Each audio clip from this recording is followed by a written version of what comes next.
சிந்து வெளியில கிடைச்ச இந்த முத்திரை முருகன் யாருக்கு சொந்தம்னு தெளிவா சொல்லுது. தமிழர்களிடம் ஆண்டு கணக்கில் மறைக்கப்பட்ட அந்த ரகசியம் இப்போ வெளிச்சத்துக்கு வந்திருக்கு. சங்க இலக்கியத்தில் சொல்லப்பட்ட முருகன் சிந்துவெளி நாகரிகத்தின் ஆதி கடவுளா? முருகன் வேலன் இரண்டு கடவுளா அல்லது இரண்டும் ஒருவர்தானா? முருகன்னா யாரு, வேலன்னா யாரு? வெறியாட்டம்னா என்ன? முருகனுக்கும் வெறியாட்டத்துக்கும் என்ன தொடர்பு?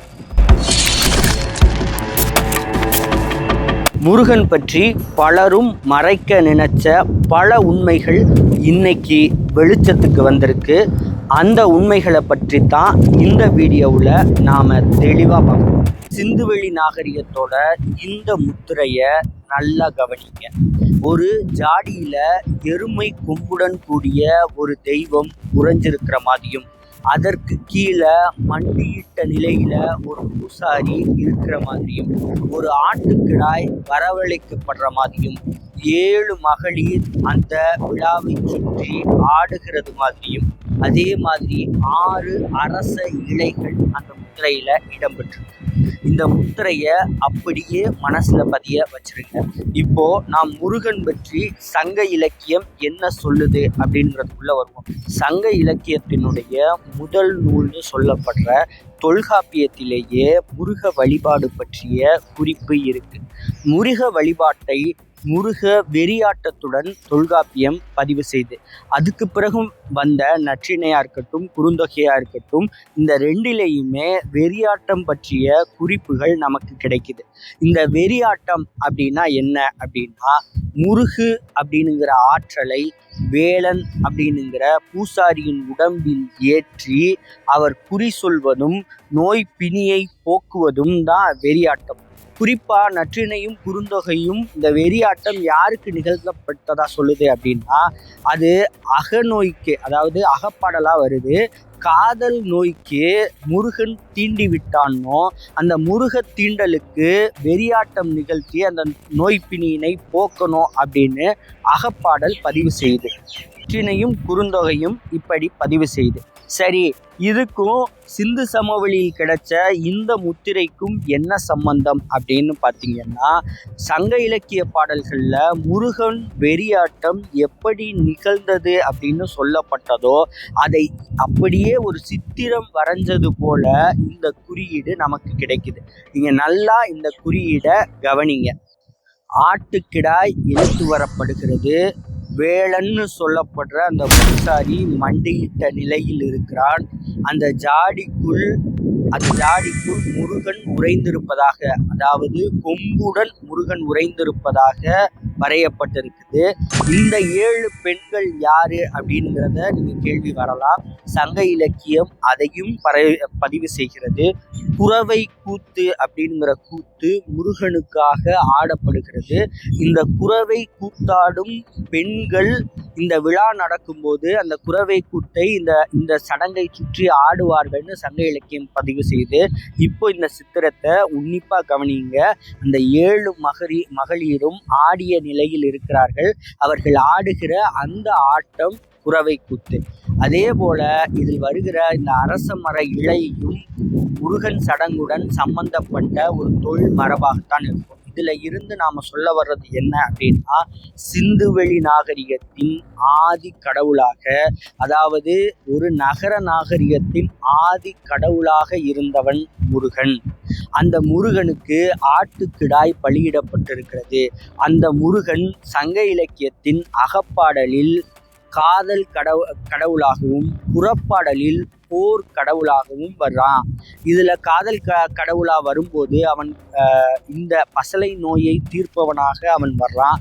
போர் கடவுளாக வரும்போது அவன் மூர்க்கமுடையவனாக, போரில் வெற்றியை ஈட்டுபவனாக சிந்துவெளி நாகரிகத்திலேயே பதிவாகிற கடவுளாக முருகன் இருக்கிறான்.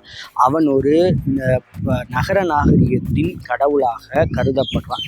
இந்த கடவுள் தான் பின்னாடி சங்க இலக்கியத்தின் வெறியாட்டத்தின் அகப்பாடலின் கடவுளாகவும் பிறகு போர்க்களத்தின் கடவுளாகவும் ஆக்கப்படுறான்.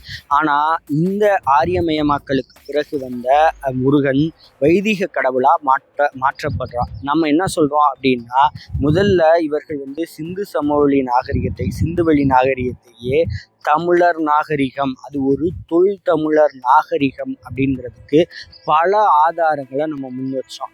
அதில் நம்ம டிஎன்ஏ எவிடன்ஸ் காட்டினோம். அந்த டிஎன்ஏ எவிடன்ஸே இவங்க மறக்கிறாங்க.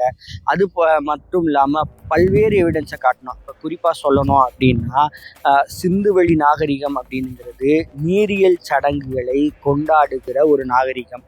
அப்போது தமிழர்கள் நெருப்பை கொண்டாடுபவர்கள் அல்ல, நீரை கொண்டாடுபவர்கள். அதே மாதிரி எழுத்து மரபு இருந்தது சிந்துவெளி நாகரிகத்தில் தான். நீங்கள் சிந்துவெளி நாகரிகத்துக்கு பிறகு இந்திய வரலாற்றிலேயே எழுத்து எப்போ கிடைக்குதுன்னா, அது கீழடியிலையும் ஆதிச்சநல்லூர்லையும் தான் கிடைக்குது.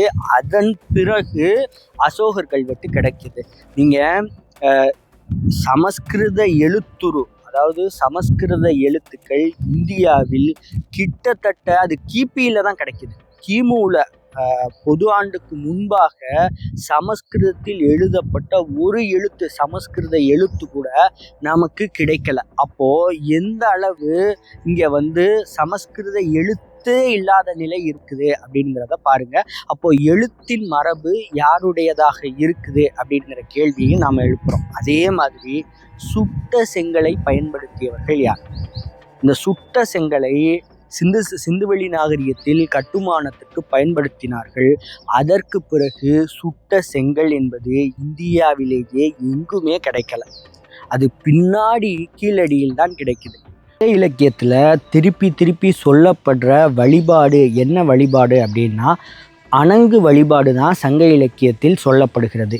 இந்த அணங்கு அப்படின்னுங்கிறது மனிதருக்குள் உறையும் ஆவின்னு இன்னைக்கு புரிகிற மொழியில் சொல்லலாம். அதாவது அந்த ஆவி அது இயற்கையாக இருக்கும், அது மழையாக இருக்கும், அல்லது அது நீர்நிலையாக இருக்கும், அது பெருங்காடாக இருக்கும். இந்த அணங்கு இங்கெல்லாம் உறைஞ்சிருக்கும். இந்த அணங்கு யாரையாவது தீண்டி விட்டால் அவருக்கு அது துன்பம் ஏற்படும். அப்போது என்ன செய்யணும் அப்படின்னா, அந்த அணங்குக்குரிய பூசாரியை சந்தித்து அவருக்குள் அந்த அணங்கேற்றி அந்த பிணியை போக்குவது அப்படின்னா சங்க இலக்கியம் சொல்லுகிற அணங்கு வழிபாடாக இருக்குது. இப்படி ஒரு அணங்கின் தெய்வமாகத்தான் சங்க இலக்கியம் முருகனை சொல்கிறது. அந்த அணங்கு வழிபாட்டின் நீட்சியாகத்தான் முருகன் வருகிறான். நீங்கள் நல்லா கவனிக்கணும். முருகன் குறிஞ்சி நிலக்கடவுள், மலையில் உச்சியில் உறைந்திருக்கக்கூடிய அணங்கே முருகன். அவன் யார் மேலே ஏறுவான், அவன் யார் மீது ஏறுவான் அப்படின்னா, வேலன் அப்படின்னுங்கிற பூசாரியின் மீது தான் அந்த அணங்கு ஏறும். முருகு என்கிற அணங்கு ஏறும். பூசாரி ஏறி அவன் என்ன செய்வான் அப்படின்னா, எதிர்காலத்தில் நடப்பதை குறியாக சொல்லுவான். அப்படியே அந்த சாமி ஆட்டத்தினுடைய வடிவத்தை சங்க இலக்கியம் பதிவு செய்து, அதே மாதிரி அவன் என்ன செய்வான்னா, நோயுடன் வருபவர்களுக்கு அந்த நோயை போக்குவான். அதே மாதிரியாக துன்பத்துடன் வருபவர்களுக்கு அந்த துன்பத்தை போக்குவான். அகப்பாடல் முருகனை இவ்வாறு தான் பதிவு செய்கிறது. அவன் இன்னமும் சொல்லப்போனால் தாய்வழி சமூகம் என சொல்லப்படுகிற தமிழ் சமூகத்தில் வள்ளியின் கணவனாக முருகன் போற்றப்படுகிறான். வள்ளி என்பவள் தாய் தெய்வமாக இருந்தார். இதை பல ஆய்வாளர்கள், வையாபுரி பிள்ளை மாதிரியான பல ஆய்வாளர்கள் என்ன சொல்கிறாங்கன்னா, முதன்மை தெய்வமாக வள்ளி தான் இருந்தாள். ஏன்னா தாய்வழி சமூகத்தின் முதன்மை தெய்வமாக வள்ளி இருந்தால், பின்னாடி அது தந்தையாதிக்க சமூகமாக மாறும்போது எப்படி எல்லா பெண் தெய்வங்களும் பின்னெழுக்கப்பட்டு ஆண் தெய்வங்கள் முன்னிறுத்தப்பட்டனவோ அப்படித்தான் முருகனும் முன்னிறுத்தப்பட்டான் அப்படின்னு ஆய்வாளர்கள் சொல்கிறாங்க.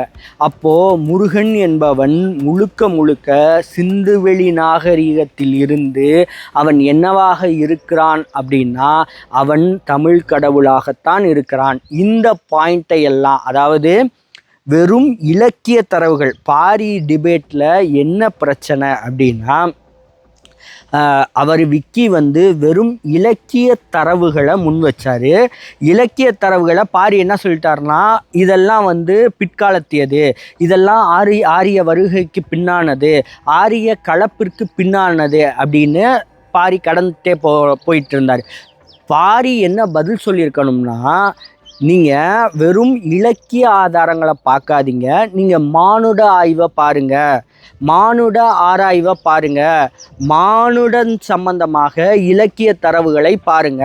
அப்போது என்னன்னா, நாம் எங்கேருந்து தொடங்கணும்னா, சரி நீங்கள் வந்து எல்லாத்துலேயும் ஆரியம் கலந்துருச்சு, ஆரியர்கள் கலந்துட்டாங்க, புராணங்களை வந்து இதில் வந்து சேர்த்து வச்சு எழுதிட்டாங்க அப்படின்னே சொல்லிக்கிட்டே இருக்கீங்களே, அப்போது ஆரியம் கலக்காத மரபு, ஆரியம் கலக்காத பண்பாடுன்னு ஒன்று இருக்கா அப்படின்னு கேட்டிங்கன்னா, அப்படி ஒரு பண்பாடும் இந்தியாவில் இருக்கிறது.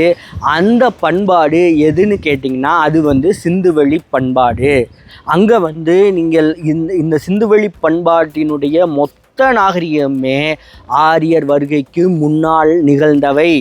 அதனால தான் நீங்கள் டிஎன்ஏ ரிசர்ச்லேயே R1A1ங்கிற அந்த நீல முடி கொண்ட பொன்னிற கண்கள் கொண்ட ஆரியன் ட்ரேஸை நீங்கள் வந்து சிந்துவெளி நாகரிகத்தில் கிடைக்கப்பட்ட எந்த டிஎன்ஏலையுமே அந்த டிஎன்ஏ பொருந்தி போகலை.